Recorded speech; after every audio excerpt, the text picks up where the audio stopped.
Assalamualaikum warahmatullahi wabarakatuh.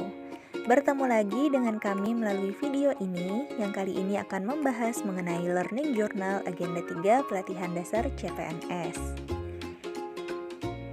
Sebelum itu, kami akan memperkenalkan diri terlebih dahulu. Kami adalah peserta Latsar golongan 2 dari Angkatan 10 Kelompok 2 yang beranggotakan 5 orang, yaitu Dina Yanti, Eka Mukitia Safitri, Anissa Aryani, Nur Halida, dan Ica Marcella. Langsung aja yuk kita simak pembahasannya. Manajemen Aparatur Sipil Negara.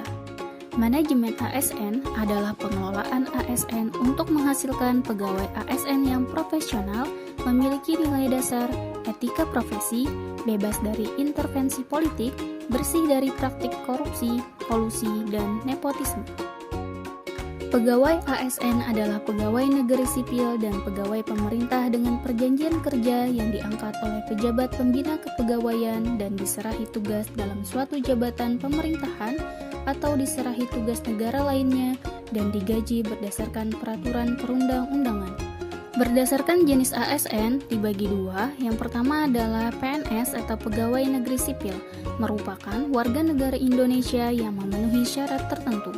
Diangkat sebagai pegawai ASN secara tetap oleh pejabat pembina kepegawaian untuk menduduki jabatan pemerintahan dan memiliki nomor induk pegawai secara nasional. Pegawai pemerintah dengan perjanjian kerja atau P3K. P3K adalah warga negara Indonesia yang memenuhi syarat tertentu yang diangkat berdasarkan perjanjian kerja untuk jangka waktu tertentu dalam rangka melaksanakan tugas pemerintahan sesuai dengan kebutuhan instansi pemerintah dan ketentuan perundang-undangan. Pegawai ASN berkedudukan sebagai aparatur negara yang menjalankan kebijakan yang ditetapkan oleh pimpinan instansi pemerintah serta harus bebas dari pengaruh dan intervensi semua golongan dan partai politik. Peran ASN ada tiga: 1. Pelaksana kebijakan publik, 2. Pelayan publik, 3. Perekat dan pemersatu bangsa. PNS berhak memperoleh gaji, tunjangan dan fasilitas, cuti, jaminan pensiun dan jaminan hari tua, perlindungan dan pengembangan kompetensi. P3K berhak memperoleh gaji dan tunjangan, cuti, perlindungan dan pengembangan kompetensi. Kewajiban ASN: setia dan taat pada Pancasila, Undang-Undang Dasar Negara Republik Indonesia tahun 1945, Negara Kesatuan Republik Indonesia dan pemerintah yang sah.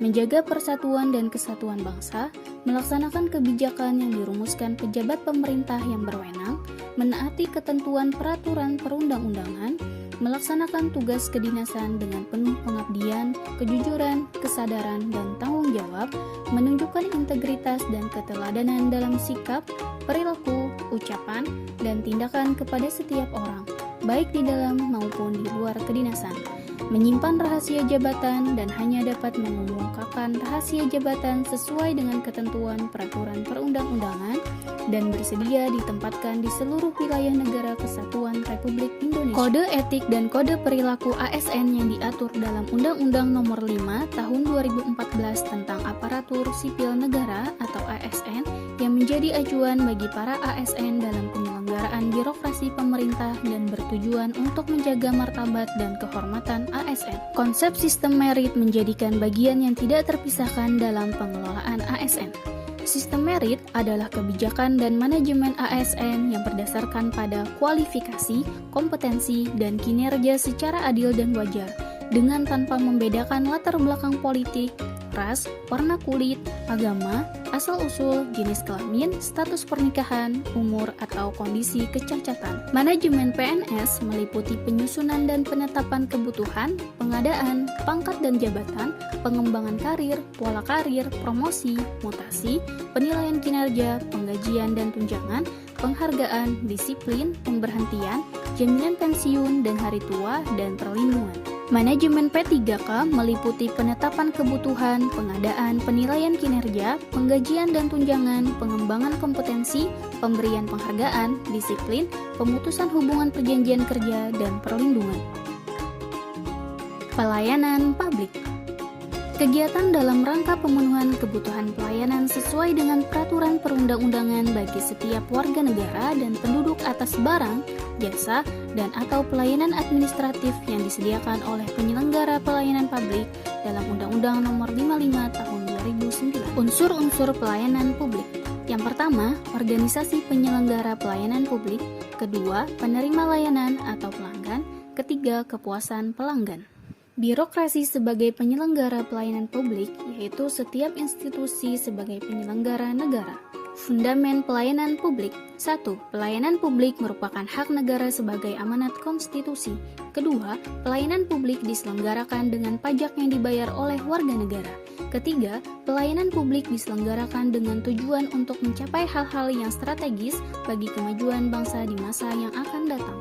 Keempat, pelayanan publik memiliki fungsi tidak hanya memenuhi kebutuhan-kebutuhan dasar warga negara sebagai manusia, akan tetapi juga untuk memberikan perlindungan bagi warga negara. Prinsip pelayanan publik ada 8, yaitu partisipatif, transparan, responsif, tidak diskriminatif, cepat dan murah, efektif dan efisien, aksesibel, akuntabel, dan berkeadilan. Dasar etiket ASN: sikap sopan, sikap menghormati, sikap penuh perhatian, sikap saling menolong, tenggang rasa, sikap ramah, dan pengendalian diri dan emosi. Yang terakhir adalah pembahasan tentang whole of government. Yang pertama, membahas tentang konsep whole of government. Yang kedua, penerapan whole of government. Yang ketiga, implementasi whole of government.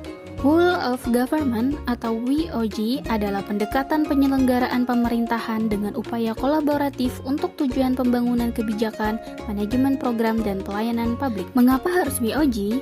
Pertama, karena dorongan publik dalam mewujudkan integrasi kebijakan, pembangunan, dan pelayanan. Kedua, adanya fenomena ketimpangan kapasitas sektoral. Dan yang ketiga, agar Indonesia yang beragam tidak terpecah belah. Penerapan WOG dilakukan di pelayanan administratif, pelayanan jasa, pelayanan barang, pelayanan regulatif. Sedangkan tantangan WOG adalah kapasitas SDM dan institusi, nilai dan budaya organisasi, serta kepemimpinan. WOG diimplementasikan pada hakikat dasar pelayanan publik, WOG dalam lingkup penyelenggaraan negara, WOG dalam lingkup penyelenggaraan pemerintahan negara, dan WOG dalam lingkup hubungan antar pemerintah pusat dan daerah serta antar daerah. Nah, itu tadi sedikit pembahasan dari kelompok kami mengenai kedudukan dan peran ASN dalam Negara Kesatuan Republik Indonesia. Terima kasih kepada teman-teman yang sudah menyimaknya. Berbakti untuk negeri, salam aparatur sipil negara.